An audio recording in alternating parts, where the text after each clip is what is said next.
Tommy was 19 when his dad went blind. The doctors gave up, but when a stranger offered to help, nobody saw what was coming. The explosion happened at 3:47 p.m. on a Tuesday. Tommy Brennan was 17 miles away, sitting in his last class at Millfield High, watching the clock tick toward freedom, when the emergency sirens started wailing across town. He didn't know yet that his whole world had just shattered, didn't know that his father strong, steady Frank Brennan was lying on the concrete floor of Patterson Chemical, clawing at his face, screaming words that would haunt Tommy's dreams for years. "I can't see. God help me. I can't see." Tommy found out the way small towns always deliver bad news through Mrs. Henderson's panicked voice, over the school intercom, calling him to the office, through Principal Morgan's careful words and grave expression, through the silent ride, in the school secretary's station wagon, past the ambulances and fire trucks converging like vultures on the industrial side of town. But he really found out when he walked into that hospital room. His father 6'2" of Oklahoma granite, hands that could fix anything, eyes that could spot a problem from a quarter mile away, was lying small and still beneath white sheets. Bandages covered half his face. Machines beeped. The smell of antiseptic couldn't mask the acrid chemical burn that clung to everything. "Tommy," Frank's voice was raw, broken. "That you, son?" "Yeah, Dad. I'm here." Frank tried to turn toward his voice, then stopped. The gesture said everything. The darkness was complete. "They're saying," Frank's voice caught, "they're saying, it's permanent, son. That chemical, it burned right through. Nothing left to work with." Tommy gripped his father's hand. 38 years old, and Frank Brennan was never going to see another sunset, never going to watch his son graduate, never going to meet his future grandchildren, never going to see again.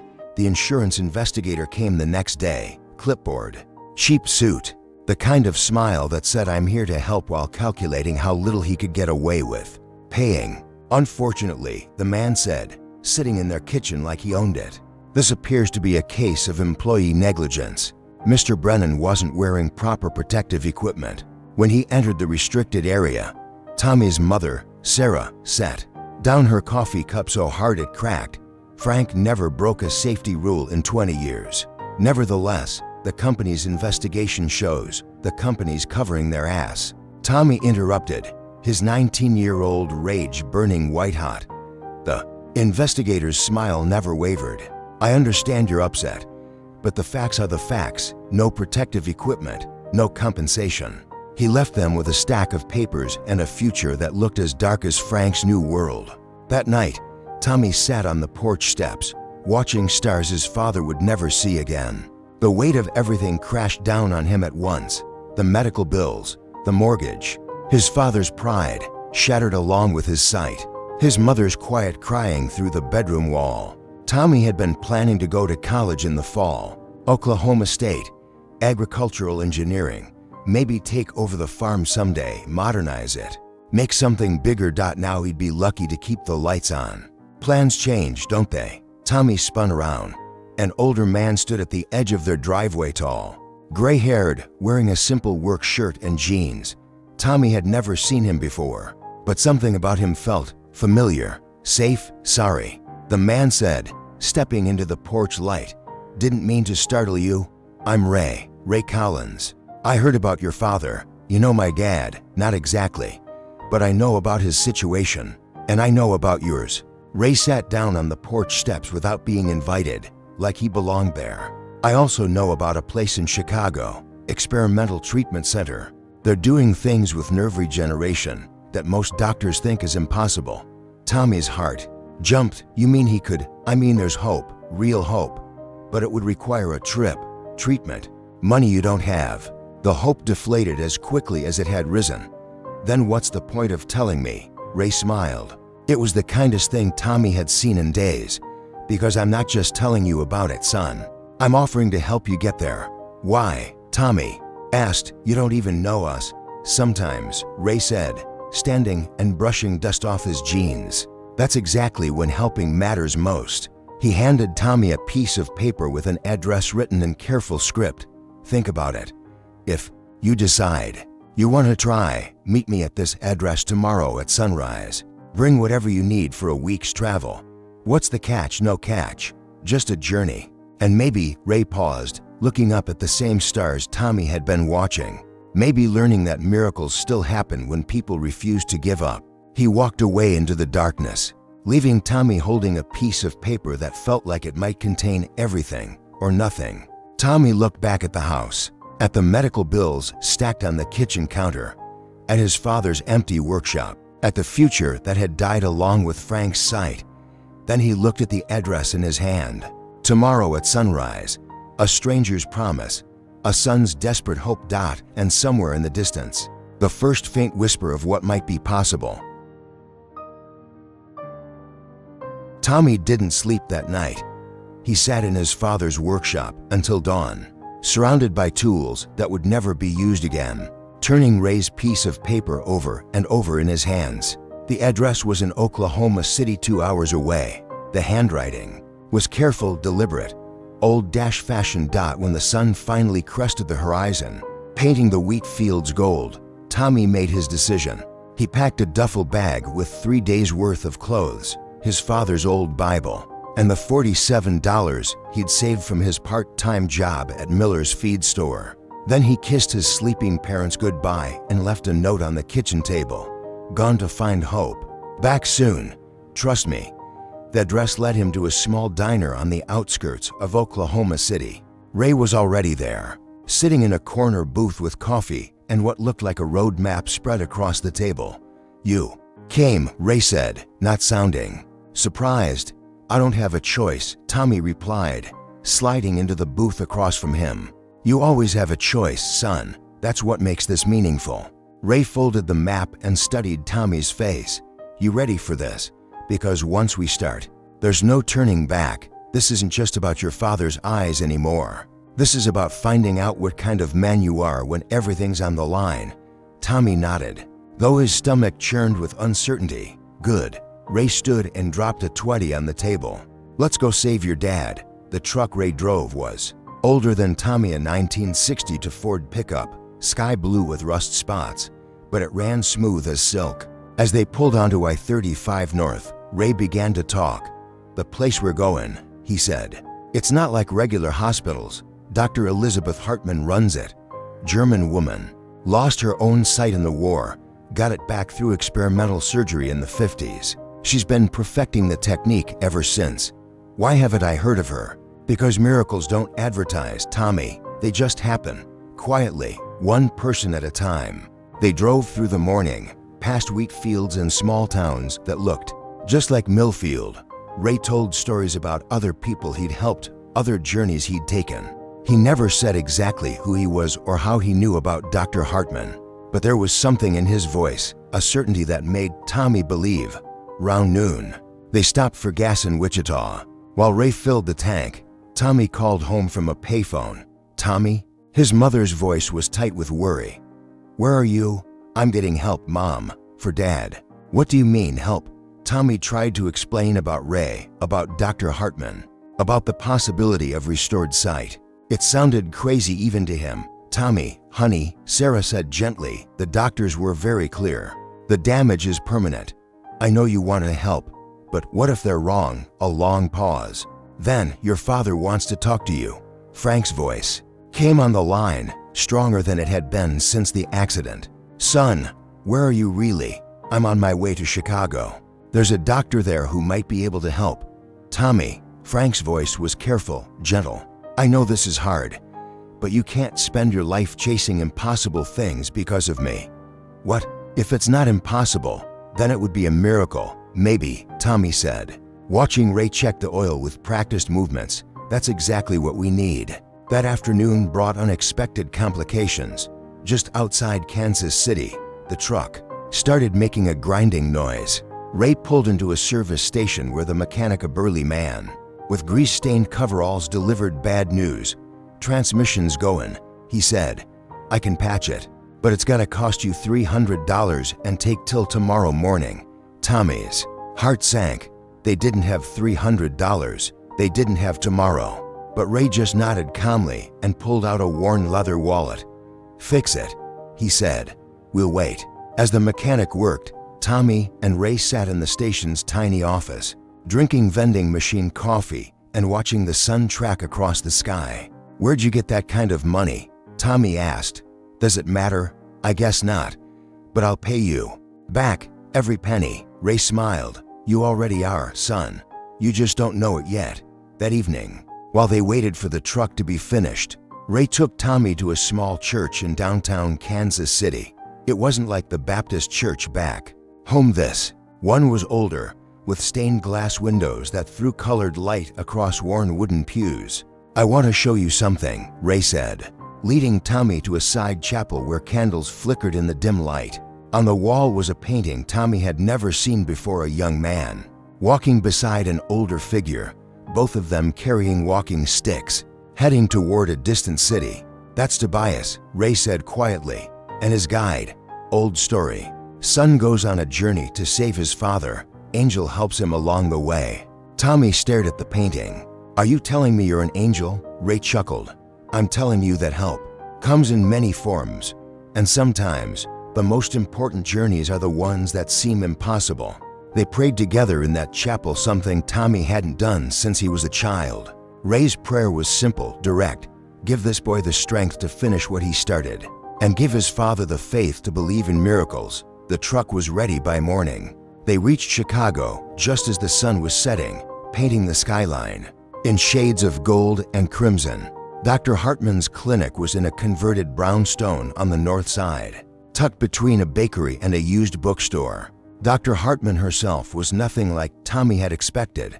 Small, elderly, with sharp blue eyes behind wire-rimmed glasses. She spoke with a slight German accent and moved with the confidence of someone who had spent decades making the impossible routine. "So," she said, after Ray introduced them, "you have brought me another father who cannot see. Can you help him?" Tommy asked. She smiled. "That depends. Can you afford $20,000? Tommy's heart stopped. $20,000 might as well have been 20 million. "Because," Dr. Hartman continued, "that is what this procedure normally costs." However, she glanced at Ray, who nodded slightly. "For sons who travel this far on faith alone, I make exceptions." "What kind of exceptions?" "Your father's treatment will cost exactly what you can afford to pay, no more, no less." Tommy looked at Ray, who was smiling mysteriously. "How did you?" "Questions are for later," Ray said. "Right now, you need to call your parents. Tell them to pack light. They're coming to Chicago." That night, Tommy sat in a small hotel room Ray had paid for, staring at the phone. His parents were driving through the night, trusting in something they didn't understand, following their son's desperate hope.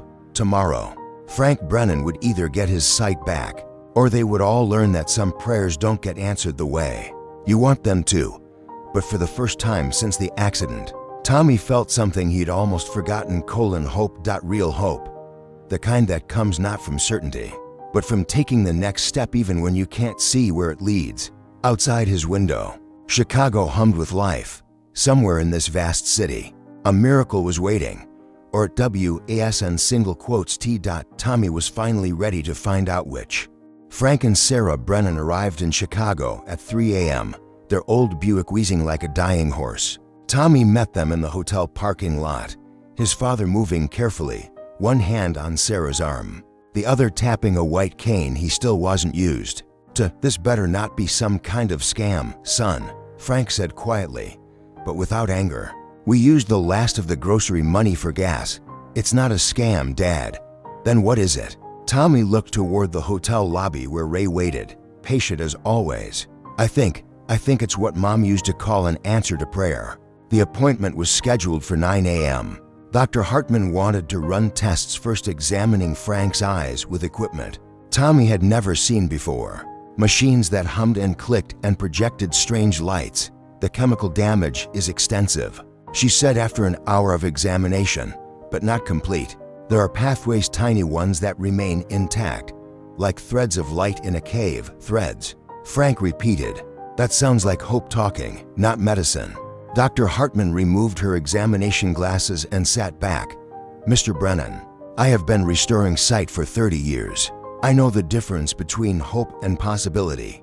You have possibility, What kind of procedure? Sarah asked. Nerve grafting. We take healthy tissue from other parts of your body and rebuild the damaged pathways. It is delicate work, dangerous, and there are no guarantees. Frank was quiet for a long moment.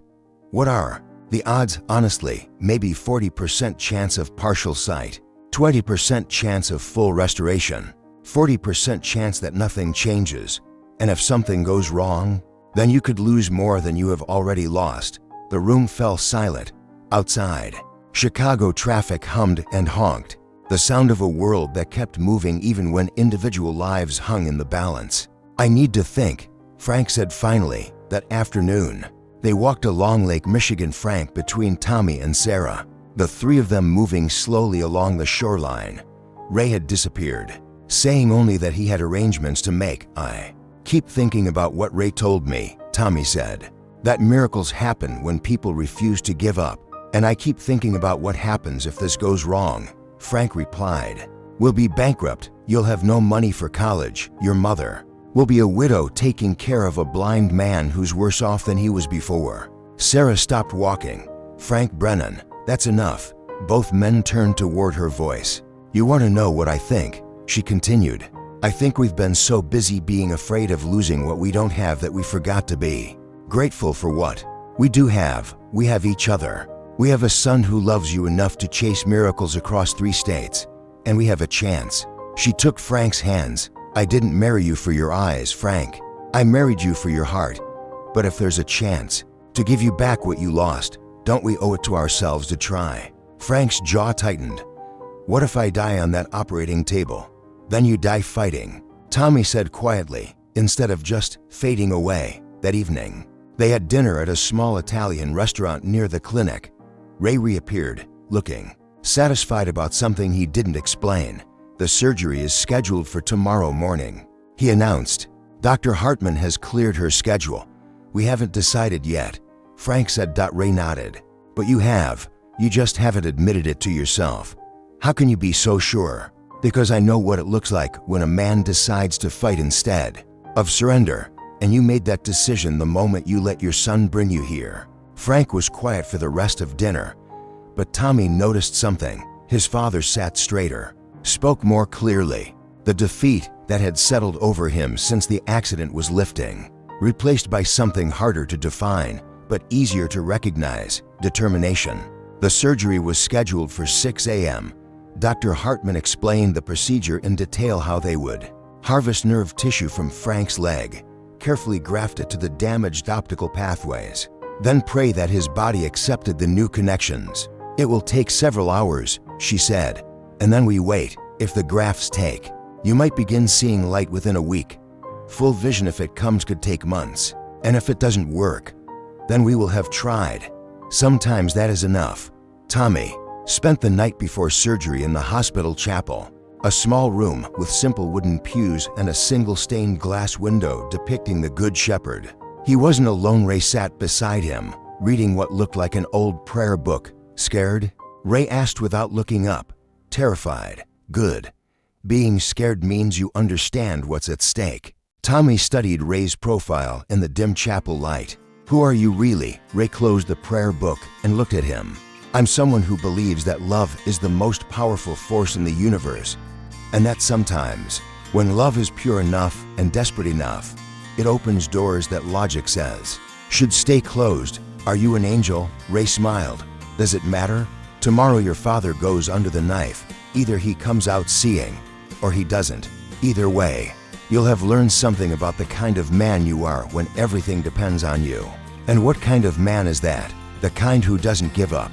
The kind who chases miracles because someone he loves is worth saving. The kind his father can be proud of, whether he can see him or not. At 5:30 a.m., they wheeled Frank into surgery.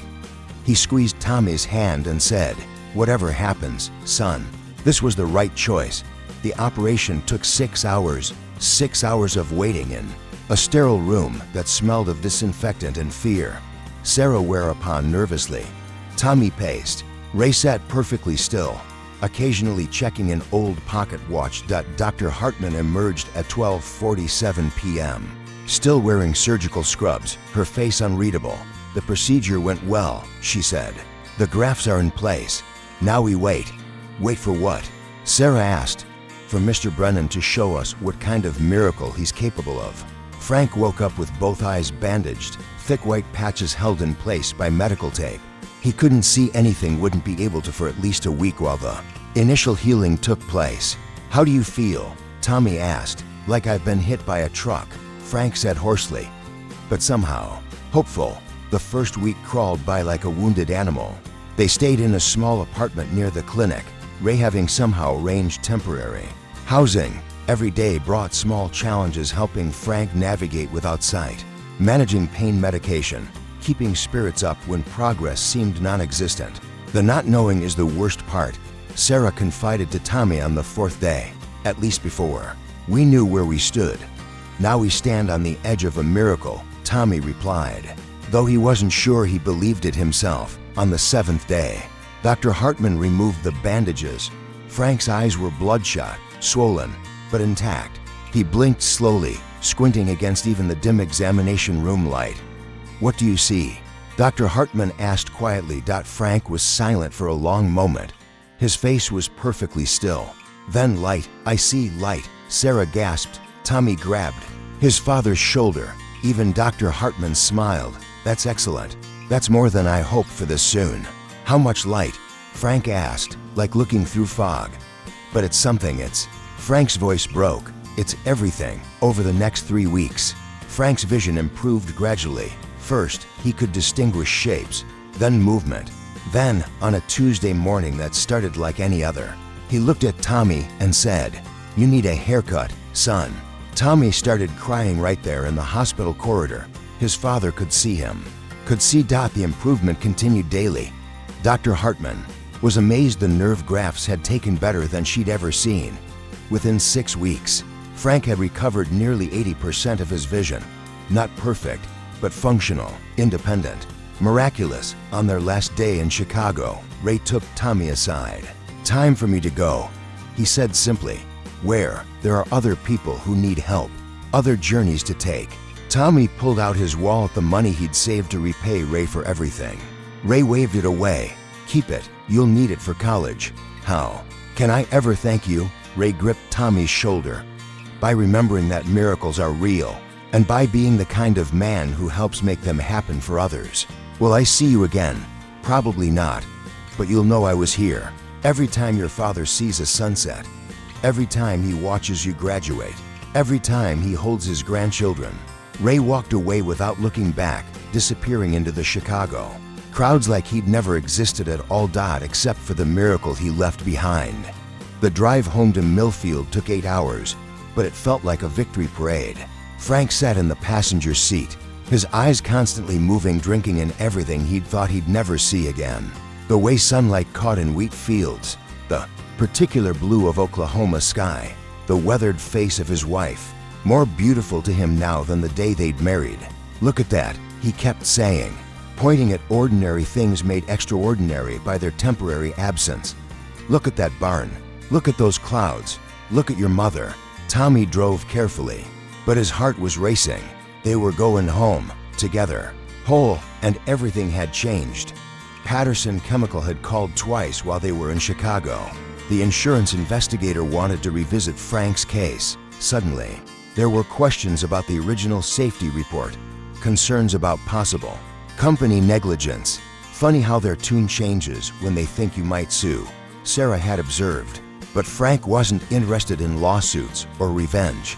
"I just want to work again," he told Tommy. "I want to be useful." They pulled into their driveway just as the sun was setting. The house looked exactly the same: white clapboard siding, front porch with 2 rocking chairs. The garden Sarah had been maintaining while they were gone. But to Frank, seeing it with eyes he'd thought were lost forever, it looked like paradise. The town of Millfield had been waiting. Word travels fast in small communities, and by the next morning, their phone was ringing constantly. Neighbors stopping by, members of their church bringing casseroles and questions, the local newspaper wanting an interview. "Miracle in Millfield," the headline read. "Local man regains sight after experimental surgery." But the real story wasn't in the newspaper. It was in the quiet moments that followed. Frank returning to work at Patterson Chemical, not in the dangerous chemical processing area, but as a safety inspector, the very position that might have prevented his accident in the first place. Tommy enrolling at Oklahoma State after all. His college fund mysteriously replenished by a check from an anonymous benefactor. The letter that came with it said simply, "For a young man who proved that love is the strongest force in the universe." Sarah starting a support group for families dealing with workplace injuries. Her own experience giving her words weight that comfort alone couldn't carry. But the most important changes were smaller, more personal. Frank never took another sunset for granted. He watched every one, sometimes with tears in his eyes. Tommy learned that being a man wasn't about age or strength or having all the answers. It was about being willing to fight for the people you love, even when the odds seemed impossible. And Sarah discovered that faith isn't about having certainty. It's about taking the next step even when you can't see where it leads. 6 months after the surgery, Tommy was walking across the Oklahoma State campus when he saw a familiar figure, sitting on a bench near the student union, an older man in work clothes, reading what looked like a prayer book. Tommy's heart jumped. Ray. The man looked up and smiled, but it wasn't Ray. Just someone who reminded him of the stranger who had changed everything. "Sorry," the man said. "You must have me confused with someone else." Tommy nodded and started to walk away, then turned back. "Excuse me, do you need help with anything?" The man's smile widened. "Actually, yes, I'm looking for the financial aid office. My grandson wants to go to school here, but we're not sure how we'll manage the cost." "I know exactly where that is," Tommy said. "Let me show you." As they walked across campus together, Tommy told the man about scholarship programs, work-study opportunities, and grants he'd never heard of until Ray had somehow arranged them for him. "You seem to know a lot about helping people," the man observed. "I had a good teacher. He must have been quite a man." Tommy smiled, thinking of Ray wherever he was now. He was. "And you know what he taught me? That miracles happen when people refuse to give up on each other." Sounds like wisdom worth passing on. That's what I'm trying to do. 2 years later, Tommy graduated summa cum laude with a degree in agricultural engineering. Frank was in the front row at commencement, his eyes bright with pride and tears. Sarah sat beside him, holding the hand that had guided him through darkness back into light. After the ceremony, as families gathered for pictures and celebration, Tommy found himself scanning the crowd, looking for a tall, gray-haired man in simple work clothes, hoping, maybe, to see Ray one more time. He never did, but he didn't need to, because Tommy had finally understood what Ray had been trying to teach him from the beginning.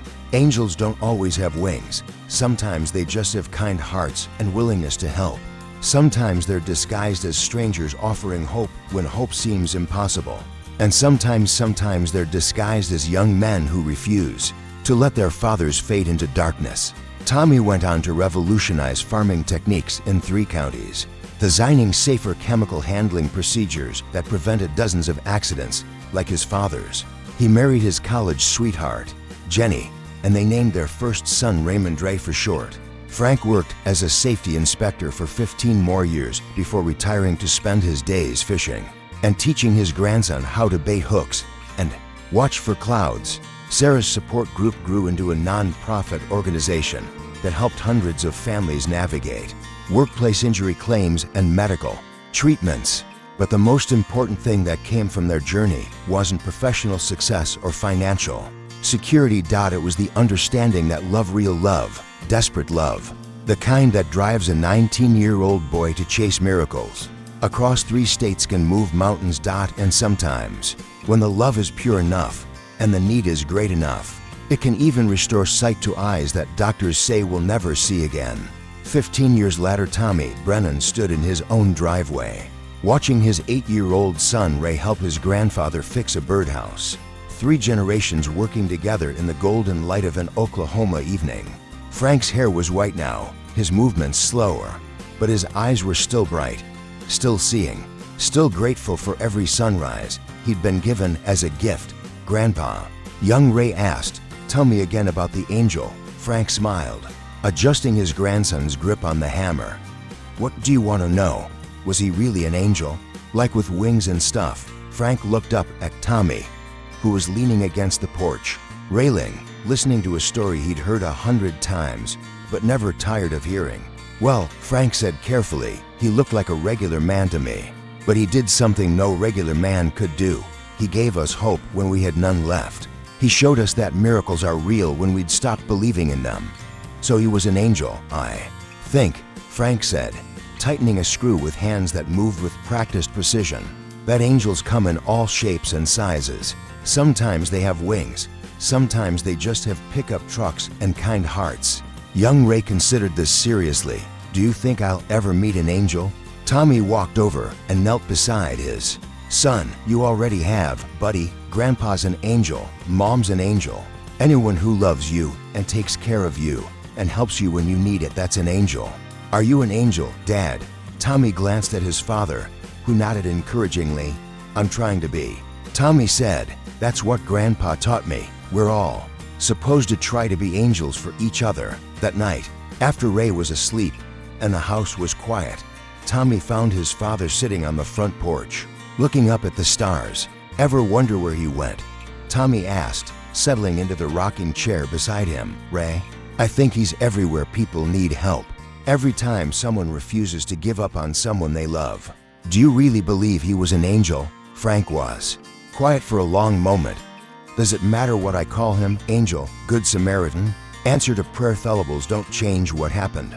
A man we'd never met helped save our family when we couldn't save ourselves.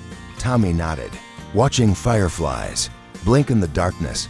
I've been thinking about that a lot lately, about how we're supposed to pass it on. Pass what on? The help, the hope, the willingness to show up for people when they need it most. Frank smiled. Sounds like you already are, son. Heard about what you did for the Martinez family last month. Tommy had helped the Martinez family when their youngest daughter needed surgery they couldn't afford. He'd made some calls, found some resources, even contributed anonymously to their medical fund. It wasn't anything dramatic, just practical help when it was needed most. That was different, was it? Seems to me like you saw someone who needed a miracle and decided to help make one happen. I guess I learned from the best. They sat in comfortable silence, two men who had walked through darkness together and found their way back to light. The night air was warm, filled with the sounds of summer in Oklahoma, crickets and tree frogs and the distant whistle of a freight train carrying grain to market. Dad, Tommy said finally. Yeah? Thank you for letting me bring you to Chicago, for trusting me when it seemed crazy. Frank reached over and gripped his son's shoulder. Thank you for not giving up on your old man, for being brave enough to chase impossible things. Love makes people brave, I think. Love makes people everything they need to be. Inside the house, Sarah was reading bedtime stories to young Ray, her voice carrying through the open windows.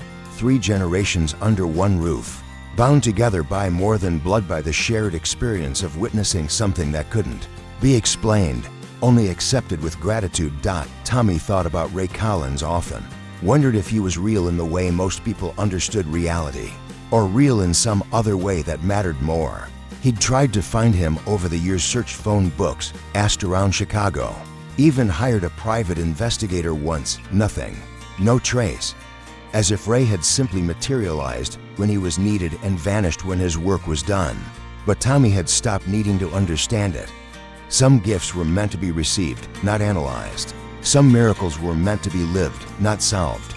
The story of Frank Brennan's restored sight became legend in Millfield and the surrounding counties, not because it was widely publicized. The family had always been private about their experience, but because stories like that have a way of spreading on their own. A farmer whose equipment broke down during harvest would remember hearing about Frank's miracle and decide not to give up.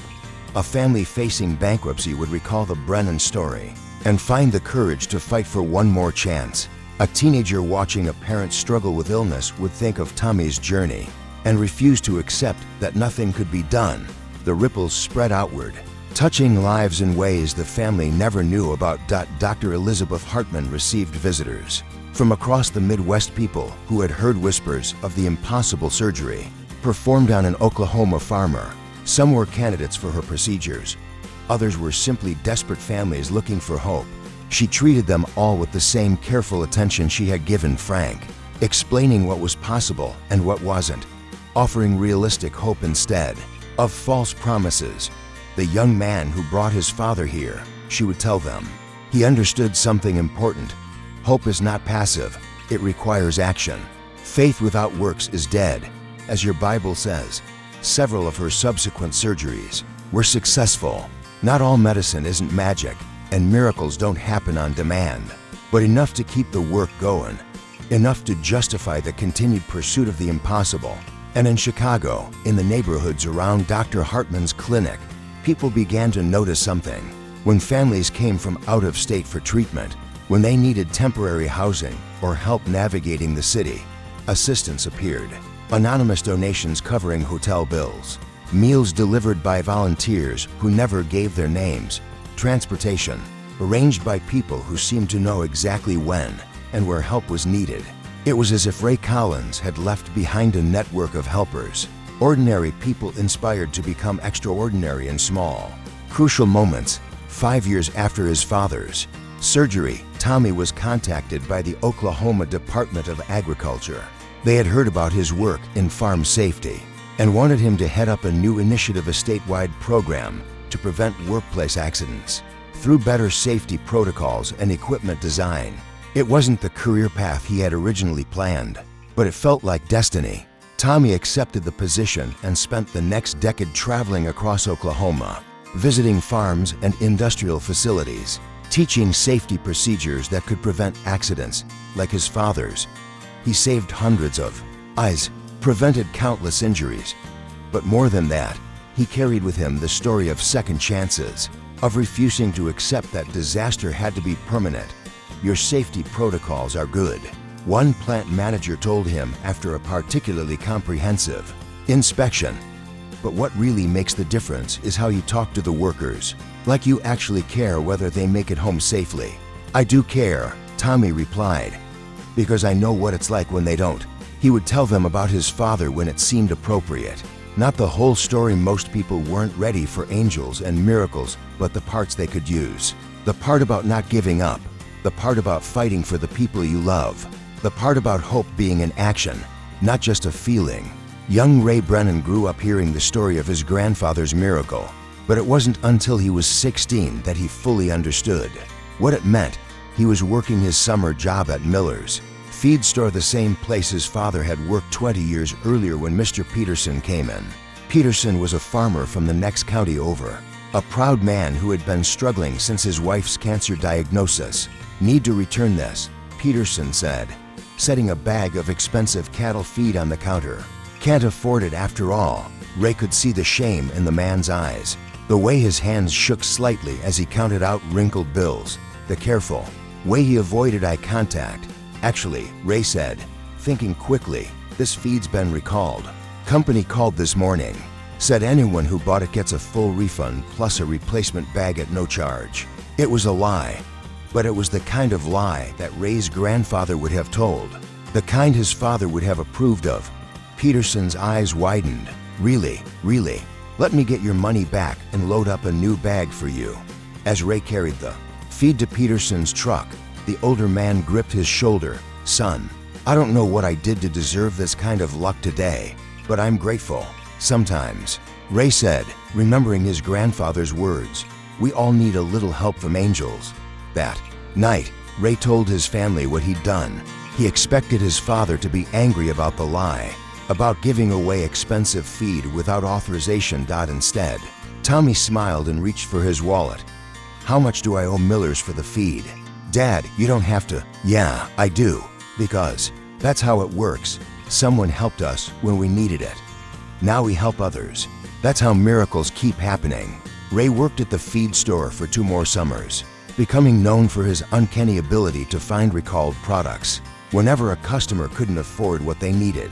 The store's profit margins suffered slightly, but its reputation for taking care of the community grew exponentially. Miller never figured out who was covering the costs of all those mysterious recalls, but he suspected, and he approved. Frank Brennan lived to be 87 years old, his sight intact until the end. He died peacefully in his sleep on a Tuesday morning in March. with sunlight streaming through the bedroom window and Sarah holding his hand. At his funeral, the church was packed beyond capacity. People came from all over Oklahoma, farmers whose safety procedures he had improved, families he had helped through his wife's support group, students who had received scholarships from an anonymous foundation that everyone suspected was funded by the Brennan family. But the most powerful moment came when Tommy stood to deliver the eulogy. "My father," he began, "was a man who learned to see twice, first when he was born, like all of us, and then again when he was 38 years old, when God and Dr. Hartman and a stranger named Ray Collins gave him back his sight." He paused, looking out at the faces in the congregation. Many were crying, all were listening, but the second sight was different from the first, because the second time around, Dad saw everything with gratitude. Every sunrise was a gift, every face was precious, every ordinary moment was a miracle.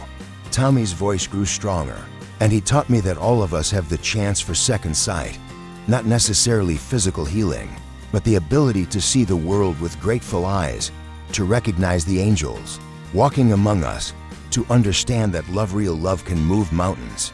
He looked directly at young Ray, now 18 and preparing for college. Dad used to say that miracles aren't violations of natural law. They're love operating at full capacity. And when love operates at full capacity, impossible things become possible. The service ended with the congregation singing Amazing Grace. "I once was lost, but now I am found, was blind, but now I see." As people filed out of the church, many stopped to share their own stories with the family. Stories of help received in desperate moments.